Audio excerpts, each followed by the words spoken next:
नहीं था। उसने जो लूटपाट की है वो अपने किंगडम को इनरिच करने के लिए की है, जबकि हकीकत यह है कि खुद महमूद गजनवी के साथ आए हुए उसके राइटर उतबी उसने अपनी किताब तारिकुल यामनी में लिखा है कि जब उसने मंदिर पे कब्जा कर लिया और उसके पास राजा और पुजारी पहुंचे कि ये शिवलिंग मत तोड़िए, इसके लिए हम 1 करोड़ स्वर्ण मुद्राएं देने को तैयार हैं, और उसके सलाहकार गए तो जानते क्या जवाब दिया महमूद गजनी ने कि मैं तोड़ूंगा जरूर इसलिए कि कयामत के दिन मैं बुत फरोश के रूप में जाना जाऊं, बुत शिकन के रूप में जाना जाऊं, बुत फरोश के रूप में। यानी कहीं नहीं पढ़ाई जाती, यानी ट्रेवल, यानी मैं एक बुत फरोश का मतलब हुआ कि जो मूर्तियों के साथ बिजनेस कर रहा हो उसके लिए नहीं, मूर्ति को तोड़ने। और अंत में एक बात कहता हूं, आज की युवा पीढ़ी है, देखिए सिर्फ नैरेटिव क्या है, फिल्में हम लोग देखते हैं, युवा पीढ़ी को प्यार मोहब्बत की बातों में बड़ा आनंद आता है। एक लाइन और कह दूं तो प्यार मोहब्बत की बात हो तो क्या नाम याद आते हैं? शाहजहां, नूरजहां, जोधा अकबर, सलीम अनारकली, शीरी फरहाद, लैला मजनू, यही पढ़ाया गया ना।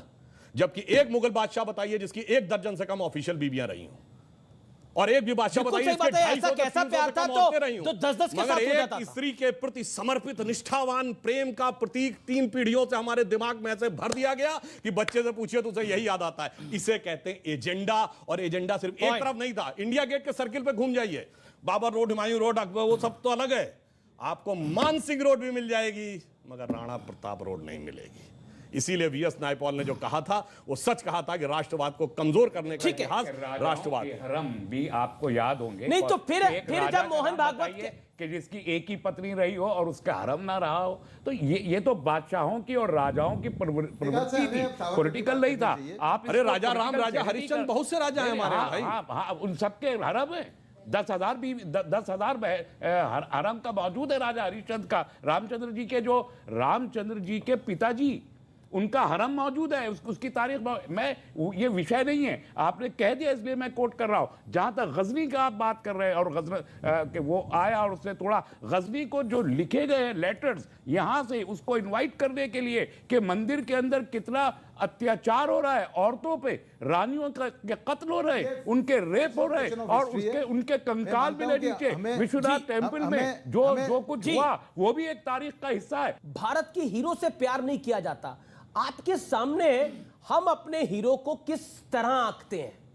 प्रश्न ये पैदा होता है कि हमारा जो जनमानस है वो क्रांतिकारियों से ये उम्मीद करता है या अपेक्षा करता है कि वो दया की भीख नहीं मांगेंगे, वो माफी नहीं मांगेंगे। क्रांतिकारी वो होता है कि जो अपनी शहादत पेश करता है। एक सेकंड पूरा करने दीजिएगा। तो मैं पूरा अभी उदय जी पूरा करने दीजिएगा। मैंने किसी के बीच में मैंने नहीं बोला। अब मुझे देखिए, इतिहास को परिवर्तित नहीं किया जा सकता। मैं कह रहा हूं कि वीर सावरकर जी एक क्रांतिकारी थे, लेकिन जब यह सच है तो यह भी सच है कि उन्होंने अपनी दया याचिका दाखिल की थी। तो हम एक सच को तो स्वीकार कर रहे हैं और एक सच को स्वीकार नहीं कर रहे हैं, यह हमारी संकीर्णता है। हमें विराट होना चाहिए, हमें विराट होना चाहिए। विराटता का रूप क्या है? सावरकर जी की याचिकाओं का जो पूरा जो एक उस पर एक भ्रम फैलाया जा रहा है, बिल्कुल गलत है। सावरकर जी शिवाजी नीति के फॉलोवर थे, सावरकर जी चाणक्य नीति के फॉलोवर थे, सावरकर जी कृष्णा नीति के फॉलोवर थे, और उनको गांधी के मूल्यों से तोलना उनके साथ सरासर उनके साथ एक अन्याय है। सावरकर जी ने अपने खुद की किताबों में इसका उल्लेख किया है, माय ट्रांसपोर्टेशन फॉर लाइफ, अंधकार, अंडमान के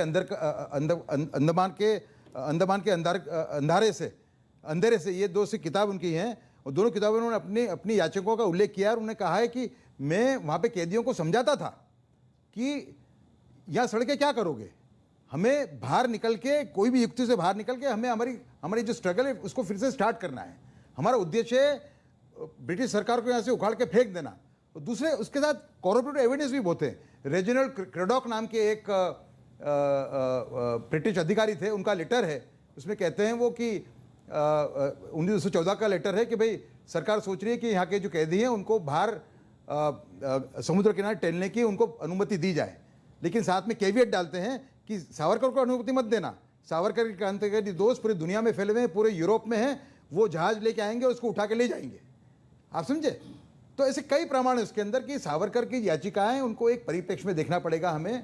एक देखिए, शिवाजी ने अपने जीवन काल के अंदर औरंगजेब को, जिसको शिवाजी का जब देहांत हुआ उस टाइम पे उनकी राज्य की लंबाई कितनी थी मालूम है आपको? उनकी राज्य की लंबाई थी 1600 किलोमीटर। घूर, जहां से मोहम्मद गोरी आया था, उसका और दिल्ली का जो अंतर है, घूर का और दिल्ली का, उससे ज्यादा।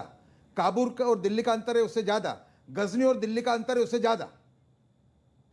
तो ऐसे शिवाजी ने कम से कम 5 अपॉलॉजी लेटर औरंगजेब को लिखे थे।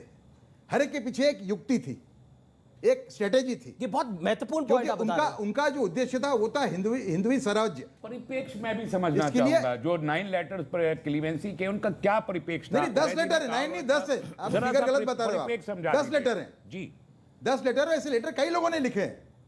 उसका परिपेक्ष समझा दीजिए, मैं वो समझना परिपेक्ष चाहता हूं। यही है, परिपेक्ष ये है कि गांधी मूल्यों से आप सावरकर के एक्शंस की तुलना, उसको सावरकर के एक्शंस का मूल्यांकन नहीं कर सकते आप। आपको सावरकर के जो उनका जो एक्शन था उसको शिवाजी के मूल्यों से, चाणक्य के मूल्यों से या कृष्ण नीति के मूल्यों से उनको तोलना पड़ेगा। अमीश जी, इसका मतलब ये पूरा जो है, जी, ये पूरा काउंटर षड्यंत्र है। पॉइंट मैं है। मानता हूं कि सावरकर को बदनाम करने का प्रयास ये दुनिया की सबसे बड़ी कॉन्स्पिरेसी अभी तक देखिए की। अमीश देवगन, अच्छा, आचार्य जी, सावरकर को इसलिए बदनाम किया गया खासतौर पर 2000 के बाद क्योंकि अल्पसंख्यक वोटों की भूख बड़ी कांग्रेस नहीं पार्टी नहीं नहीं, की। गलत ये गलत, बिल्कुल यही कारण लगता है। Absolutely wrong, absolutely wrong. जो कांग्रेस गांधी की क़यादत में आगे बढ़ी, जो कांग्रेस भगत सिंह, सुभाष चंद्र बोस, चंद्रशेखर आजाद और तमा पंडित नेहरू, इन सब ने अपने बलिदान, कुर्बानियां दी। अशफाकुल्लाह का अभी सुधांशु जी कह रहे थे, मैं एक बात कहना चाहता हूं। आप जब सावरकर जी को, मैं कह रहा हूं ना कि सावरकर जी का जो योगदान था देश की आजादी में, उसे हम स्वीकार करते हैं।